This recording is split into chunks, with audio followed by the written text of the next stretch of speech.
Një 41 vjeçar shqiptar u gjeti vrarë ditën e djeshme në zonën e Rafinas në Greqi. Viktima është Altina Rapaj me origjinë nga Vlora.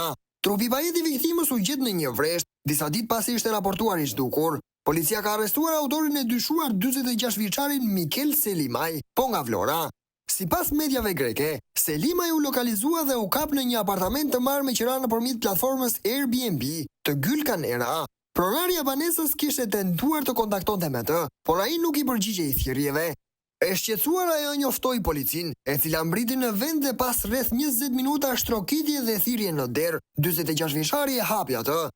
Ai dyshohet se ishte në ndikimin e lëndëve narkotike në momentin e ndalimit. Policia greke identifikoi menjëherë të dyshuarin fal fotove të shpërndara më herët në kuadër të hetimeve. Arrestimi i tij konsiderohet një zhvillim kyç në zbardhjen e plotë të vrasjes së Arapajt. Sipas hetimeve, mbrëmjen e së mërkurës pak para se të humbte jetën, viktima kishte telefonuar bashkëshorten dhe i kishte thënë: "Më qelloi Keli, më ndihmo, kërko dhe më gjej." Kjo deklaratë e fundit u bë udhërrëfyese për autoritetet, të cilat përmes gjurmëve të telefonit fillimisht lokalizuan celularin dhe më pas trupin e pajet të 41 vjeçarit. Mësohet se viktima dhe autori së bashku me 2 shtetas të tjerë shqiptar, që aktualisht janë në kërkim, ishin takuar në plazhin e Lucës.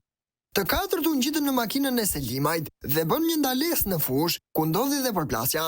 Aty dyshohet se Selimaj i qelloi me armë në fytyrë Altina Rapajn.